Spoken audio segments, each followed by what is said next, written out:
Hola, de nuevo. Volvimos. Deben estar agotados después de la ley de salud mental. Pero bueno, tenemos que continuar con este tema para que terminen de cerrar lo que es salud mental y discapacidad. ¿Sí? Bien. Ahora vamos a ver la página 93 del PDF que les pasé. ¿Sí? Del más largo. Página 93. 94, 95 y siguientes, ¿sí? Van a ver que en ese libro están todas las normativas, ¿sí? Tienen normativas nacionales, internacionales, provinciales, todas referidas a discapacidad. Y también van a tener el Código Civil y Comercial de la Nación. Solo en el fragmento que se refiere a discapacidad que nos sirve para esta materia, ¿sí? No está todo el Código Civil y Comercial. Bien, debido a ustedes lo habrán visto en la lectura de la Ley de Salud Mental, porque imagino que antes de ver este segundo video, o tercer video ya, pudieron leer la Ley de Salud Mental, ustedes ven ahí que hace unas reformas, ¿sí? Hace unas incorporaciones de unos incisos al Código Civil y Comercial de la Nación. Esto que vamos a ver ahora es el Código Civil y Comercial reformado, ¿sí? De acuerdo, basado en esa reforma que impuso la ley. ¿Está? Vamos a ir al artículo 22 del Código, en esa página 93, como les dije, que nos habla de capacidad de derecho y capacidad de ejercicio. ¿Sí? Dos conceptos que tenemos que conocer, saber y entender, ¿sí? Que van a estar muy ligados a la discapacidad mental. Por eso, si bien esta clase se hizo larga, quiero que para darle cierre, ustedes puedan comprender este concepto que también es importantísimo y está referido a la salud mental. Capacidad de derecho, nos dice el código, ¿qué es? Toda persona humana goza de la aptitud para ser titular de derechos y deberes jurídicos, ¿sí? Es la aptitud que tiene cualquier persona humana para ser titular de derechos y deberes jurídicos. ¿Desde qué momento? Desde la concepción. ¿Se acuerdan? Creo que en el primer video yo les dije, hacia el pasar, que para nuestra legislación nacional se considera persona, ¿sí? Nos consideran persona desde el momento de la concepción, ¿sí? No desde el nacimiento con vida, sino desde el momento de la concepción ya somos considerados personas. Entonces tenemos la aptitud para ser titular de derechos. ¿Tá? Entonces, la capacidad de derecho es la aptitud, ¿sí? Se refiere al ser persona, ¿sí? Por el solo hecho de ser persona, yo tengo derechos y deberes jurídicos, ¿sí? Después continúa el código y dice, la ley puede privar o limitar esa capacidad respecto a hechos, simples actos o actos jurídicos determinados. ¿Qué significa esto? Por ejemplo, la ley me puede privar a mí administrar el dinero, me puede prohibir casarme porque no tengo, ¿sí?, un estado de lucidez adecuado y el conveniente para poder ejercer mi consentimiento, como hablamos en el video anterior, libre, ¿sí? Mi consentimiento libre de vicios, concreto y adecuado y el correspondiente, ¿sí? E informado. Sino que si yo no tengo estado de lucidez, el que corresponda, ¿sí? De acuerdo a mi edad, a mi entorno, a mi discapacidad, yo debo tener ese estado de lucidez para realizar diferentes contratos, un contrato de alquiler, ¿sí? Vender un bien, comprar otro bien, comprar un inmueble. Entonces, la misma ley nos va a poder limitar determinados actos, simples actos como administrar el dinero, o también actos jurídicos como casarme, la compra y venta de inmuebles, de automóviles, ¿sí? Lo puede llegar a limitar, ¿por qué? Porque, por ejemplo, puede pasar que esa persona, si bien en un periodo de tiempo vivió su vida lo más tranquila y normal posible, ¿sí? En un momento que tuvo cierto brote, hubo un caso conocido que pasó, que esa persona, muy preparada, un profesional y muy capaz, eh, esa persona vendió los bienes, ¿sí? Que él había alquilado a una X inquilina, ¿sí? Un inmueble para que ponga su local. Esa señora en pandemia no pudo venir, ¿sí? Obviamente porque estaba todo cerrado, no pudo venir para la ciudad donde estaba ese local. Y eh, este, esta persona con discapacidad mental comenzó a vender todo lo que tenía ese local, porque él entendió que esta persona no venía porque no quería, porque no le quería pagar. Entonces, cuando pasaron tantos meses que estábamos en pandemia y esa persona no se podía acercar porque era de otra ciudad, eh, la persona con trastornos mentales en su mundo entendió, ¿no? que era que lo habían defraudado y que no le iban a pagar nunca. Entonces quiso como compensar el valor de ese alquiler vendiendo todo lo que tenía ese local en su interior. Entonces ahí el juez, más allá de ordenar su internación, tuvo que disponer de otras medidas, ¿sí? ¿Para qué? Para que no pueda disponer más de sus bienes. Eh, Otro ejemplo puede ser cuando, por ejemplo, venden automóviles, ¿sí? A unos precios que son irrisorios, que ni existen, ¿sí? Que no tienen coherencia. Entonces, esa persona cree que vendió bien su automóvil, quizás es de alta gama, y en realidad salió perdiendo muchísimo dinero. Entonces, cuando la familia se toma conocimiento de este acto, le pide al juez que por favor le prohíba disponer de sus bienes, ¿sí? Eso sería una limitación a determinados actos jurídicos o hechos que no va a poder realizar por un determinado tiempo, ¿sí? Bien. El artículo 23 nos habla de la capacidad de ejercicio. Toda persona humana puede ejercer por sí misma sus derechos, excepto las limitaciones expresamente previstas en el Código y en una sentencia judicial, dice el Código, ¿sí? Cuando hablamos de capacidad de ejercicio, hablamos de ejercer, lo relacionamos con la palabra ejercer. Si bien la capacidad de derecho es la aptitud, lo relaciono con la palabra aptitud, mi aptitud por el solo hecho de ser persona, ya tengo derechos, ¿sí? Ya soy apto para tener derechos desde el momento de la concepción. La capacidad de ejercicio lo vamos a relacionar con la palabra ejercer. Una cosa es tener la aptitud y otra cosa es tener el ejercicio, es poder realizar el ejercicio, ¿sí? Entonces, en este caso, la persona no va a poder ejercer sus derechos por sí misma, ¿sí? ¿Por qué? Porque ya despilfarró sus bienes, porque no sabe administrar su dinero. Entonces le van a nombrar por sentencia judicial una persona que se haga cargo de esos bienes, ¿sí? De administrar los bienes. Esto es un ejemplo, puede ser una de las limitaciones, ¿sí? Si bien tiene el derecho, porque es una persona eh, capaz desde su concepción, ¿sí? Se la considera capaz y va a tener el derecho y la aptitud de ejercerlos, ¿sí? Si bien sigue siendo dueño de ese automóvil, ¿tá? Él va a tener derecho a las ganancias que vengan de, por ejemplo, ese automóvil, como el caso que dábamos, no va a poder ejercer el derecho a poder venderlo él, sino que se le va a establecer un apoyo, ¿sí? Que se encargue de realizar esos negocios o esa compraventa, ¿sí? Entonces, una cosa es la capacidad de derecho y otra cosa es la capacidad de ejercicio o de hecho, ¿sí? Bien, el mismo artículo, el código nos va a llevar al siguiente, al 24, que nos habla de quiénes son incapaces de ejercicio o incapaces de hecho. Dice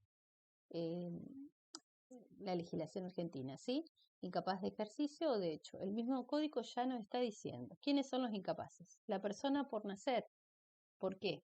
Porque si bien tiene la aptitud, ¿sí? Es capaz de derecho, pero es incapaz de ejercicio, ¿sí? No va a tener capacidad de ejercicio porque está en el vientre de su mamá, ¿está? Esa es la persona por nacer. No los puede ejercer por sí misma, ¿sí? Entonces, va a ser incapaz de ejercicio la persona por nacer, la persona que no cuenta con la edad y grado de madurez suficiente, ¿sí? O sea, primero y principal, menor de edad, o sea, menor de 18 años de edad.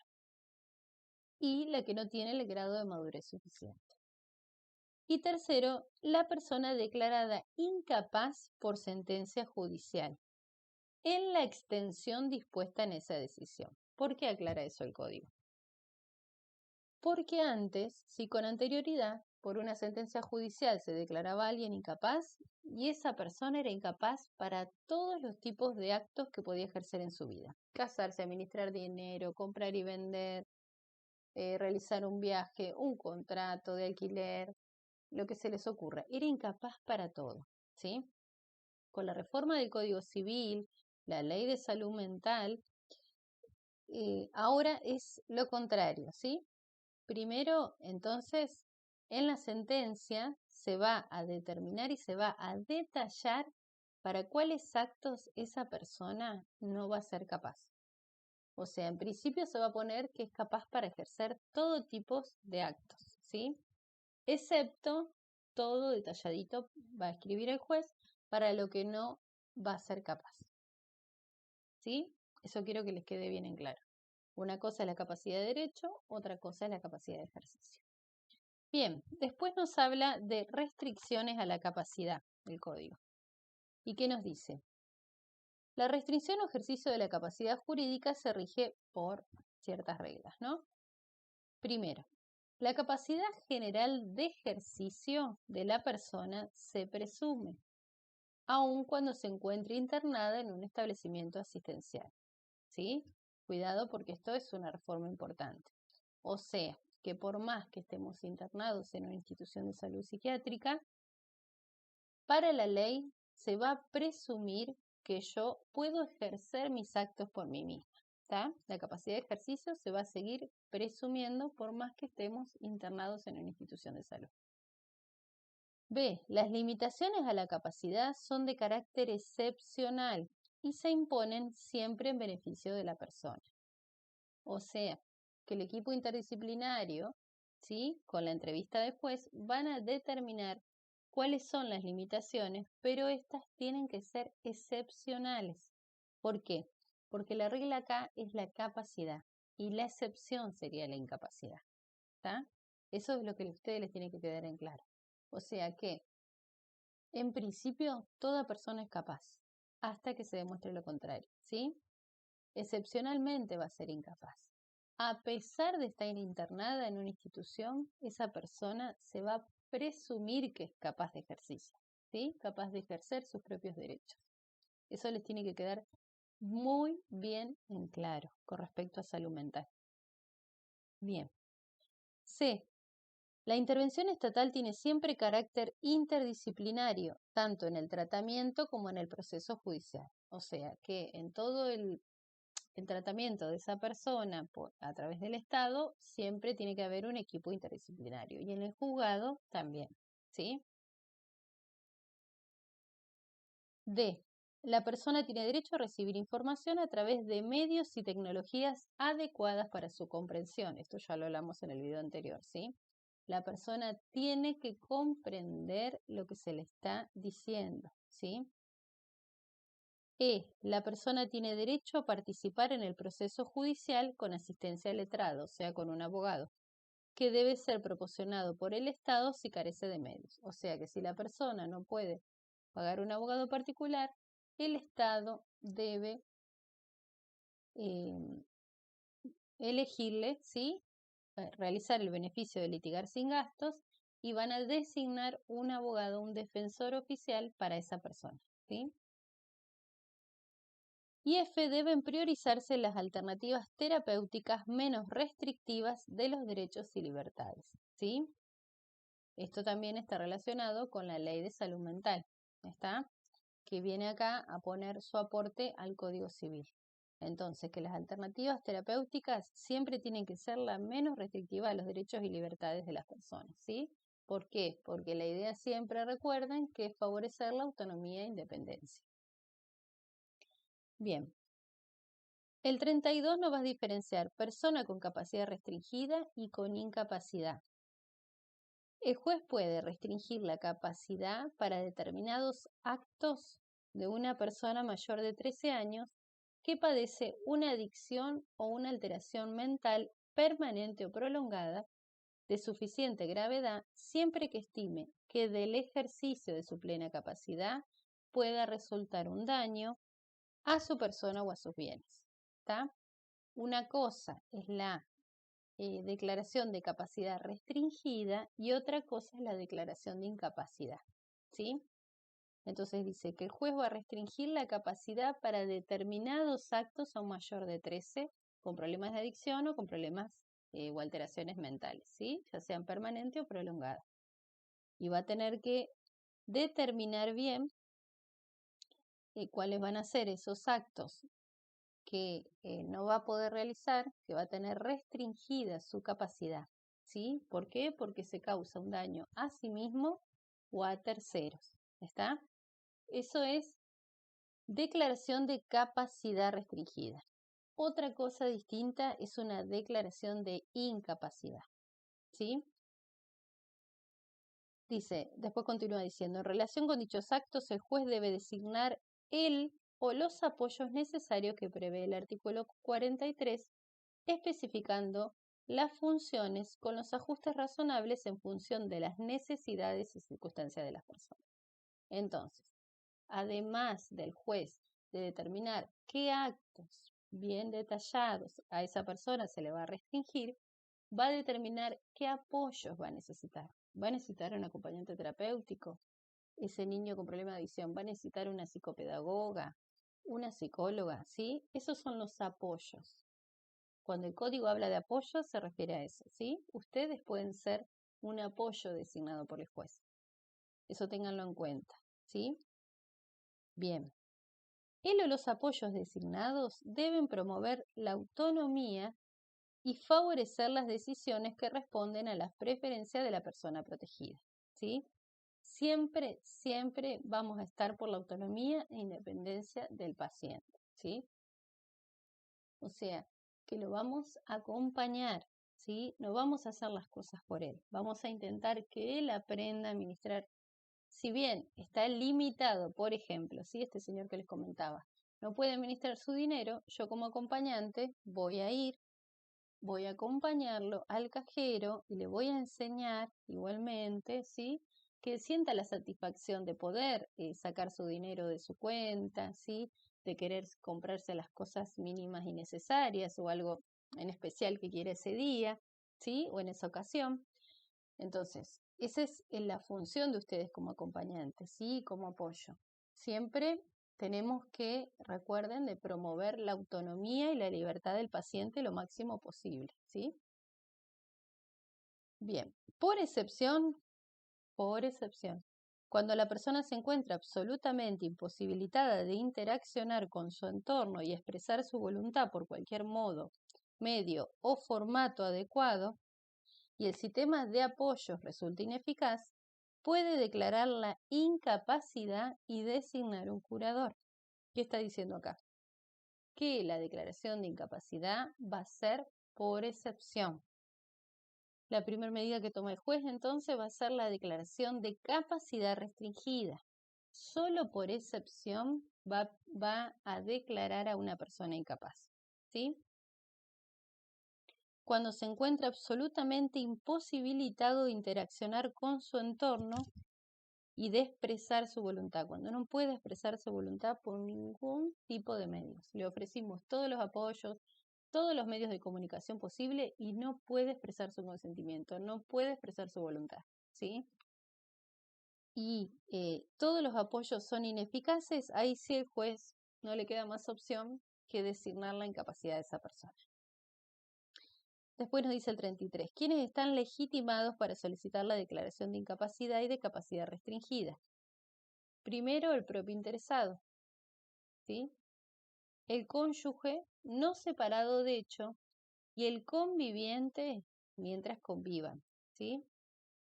Los parientes dentro del cuarto grado, si fueren por afinidad, dentro del segundo grado y el Ministerio Público, ¿sí? Esas son las personas legitimadas para solicitar la declaración de incapacidad y de capacidad restringida. Solo esas personas, ¿sí? El mismo, porque se da cuenta que ya no puede consigo mismo. El cónyuge, que no esté separado, sino que esté conviviendo. El conviviente, que en ese momento, ¿sí? Esté todavía conviviendo, ¿sí? Y los parientes dentro del cuarto grado por afinidad, ¿sí? Madre, padre, hermanos, tíos. Y el segundo por afinidad. Y por supuesto, la última opción va a ser el Estado a través del Ministerio Público. Bien, medidas cautelares, dice el 34. Es una facultad que tiene el juez de imponer una medida, ¿sí? Para proteger a esa persona, ¿sí? Es una medida anticipada que se pone durante el proceso para poder proteger a esa persona o para cuidar su autonomía e independencia hasta que se dicte la declaración de capacidad o incapacidad, ¿sí? Dice, el juez debe ordenar las medidas necesarias para garantizar los derechos personales y patrimoniales de la persona. En tal caso, la decisión debe determinar qué actos requieren la asistencia de uno o varios apoyos y cuál es la representación de un curador. También puede designar redes de apoyos y personas que actúen con funciones específicas según el caso. Esa persona necesita realizar X acto hasta que se declare su capacidad. Ya se inició el proceso, ¿sí? Y hasta que se declare su incapacidad, el juez puede designar determinado apoyo o un curador para que esa persona ejecute ese acto, ¿sí? Hasta que realmente se lo declare, porque ustedes saben que eso tarda, ¿sí? 35 va a hablar de la entrevista personal, ¿sí? El juez tiene que garantizar el principio de inmediatez, ¿sí? El principio de cara a cara, de verse cara a cara con la parte actora del proceso, o sea, con la persona con discapacidad mental o con adicciones. Entonces el juez tiene que garantizarle que van a tener una entrevista, aunque sea en todo el proceso, con esa persona, ¿sí? Y entrevistarlo personalmente antes de dictar la resolución, asegurando la accesibilidad y los ajustes razonables del procedimiento de acuerdo a la situación de aquel, ¿sí? Y va a necesitar, dice, un letrado que le preste asistencia al interesado y debe estar presente en las audiencias, ¿sí? El abogado tiene que estar presente en las audiencias. Pero ¿qué hace acá? Va a garantizar el principio de inmediatez el código, o sea que sí o sí, antes de declarar la incapacidad o la capacidad restringida, el juez tiene que tener una entrevista con la persona con discapacidad. El 36 habla de la intervención del interesado en el proceso. La persona en cuyo interés se lleva adelante el proceso es parte, se la considera parte y puede aportar todas las pruebas que hacen a su defensa, ¿sí? La persona se la considera parte y puede aportar todo tipo de pruebas. ¿Está? Interpuesta la solicitud de declaración de incapacidad o de restricción de la capacidad ante el juez correspondiente a su domicilio o del lugar de su internación, si la persona en cuyo interés se lleva adelante el proceso ha comparecido sin abogado, se le va a nombrar uno para que lo represente, ¿sí? La persona que solicitó la declaración puede aportar toda clase de prueba para acreditar sus hechos, ¿sí? No es como antes, sino que acá la persona con discapacidad mental se le considera parte integrante del proceso y puede aportar todo tipo de pruebas que hagan a su defensa. El 37 nos habla de la sentencia, ¿sí? La sentencia es la decisión final de un proceso. ¿Qué es lo que, qué aspectos tiene que tener en cuenta? Diagnóstico y pronóstico, ¿sí? De la persona. Época en que la situación se manifestó. Recursos personales, familiares y sociales existentes. ¿sí? Eso es lo que tiene que tener en cuenta el juez antes de tomar la decisión final. Y un régimen para la protección, asistencia y promoción de la mayor autonomía posible. Para expedirse, es imprescindible el dictamen de un equipo interdisciplinario. Todo eso tiene que tener en cuenta el juez para fallar su sentencia, ¿sí? No es que lo hace a la ligera y sin pensar, ¿sí? Eso es importante que lo sepa. Después nos explica el alcance de la sentencia y la registración. El alcance de la sentencia dice, la sentencia debe determinar la extensión y el alcance de la restricción. Bien, continuamos. Para terminar, alcance, registración de la sentencia y revisión. Bien, ¿qué hablamos cuando hablamos de alcance? ¿Por qué alcance? Porque la sentencia va a determinar la extensión y alcance de la restricción, como les decía, y especificar las funciones y actos que se limitan, procurando que la afectación de la autonomía personal sea la menor posible.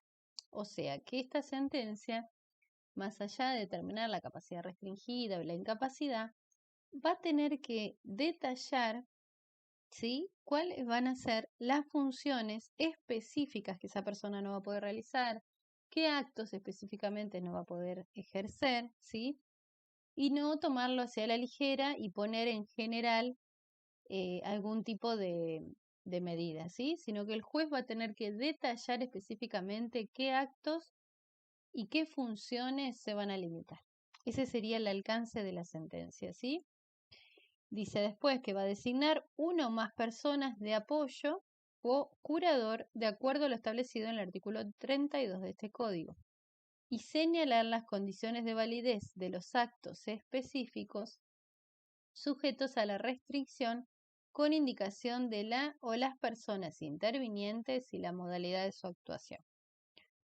O sea, que no solo le va a limitar ciertos actos, sino que también le va a designar un apoyo, como les dije, que puede ser un AT, un psicólogo, otro tipo de profesional, un abogado, un contador, ¿sí? Para determinado acto, para compra y venta de un inmueble, ¿sí? Por ejemplo, ¿no? Y además de eso, va a tener que especificar, ¿sí?, las indicaciones de todas las personas que intervienen en esa operación, por ejemplo, ¿sí? Registración. Esto tiene que ver con la publicidad de la sentencia, ¿bien? Porque una cosa es dictar la sentencia y otra es registrarla, ¿sí? Para que la sentencia tenga plena validez frente a terceros, debe estar registrada, ¿sí? No alcanza con que el juez la dicte en su juzgado, si bien marca la finalización de un proceso, la finalización real de una sentencia va a ser cuando está registrada. Por ejemplo, en una adopción, cuando realmente esté registrada el testimonio de la sentencia en el Registro Nacional de las Personas, ¿sí? Un divorcio también en el Registro Nacional de las Personas. El divorcio no termina con la sentencia, sino que termina con su registración, ¿está?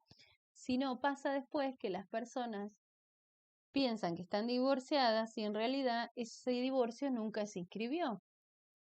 Y como no se volvieron a casar, permanecieron casadas 40 años y una vez que se quieren casar o quieren vender algún bien, ahí se dan cuenta que su abogado falleció o por error o por omisión no inscribió el divorcio, ¿sí? Acá es lo mismo. Para que esa sentencia de restricción de la capacidad o incapacidad tenga pleno ejercicio y se ejecute, ¿sí?, y tenga plena publicidad, se necesita la registración en el Registro Nacional de las Personas. ¿Está? Bien. Entonces dice, debe ser inscripta en el Registro de Estado Civil y Capacidad de las Personas y se debe dejar constancia al margen del acta de nacimiento.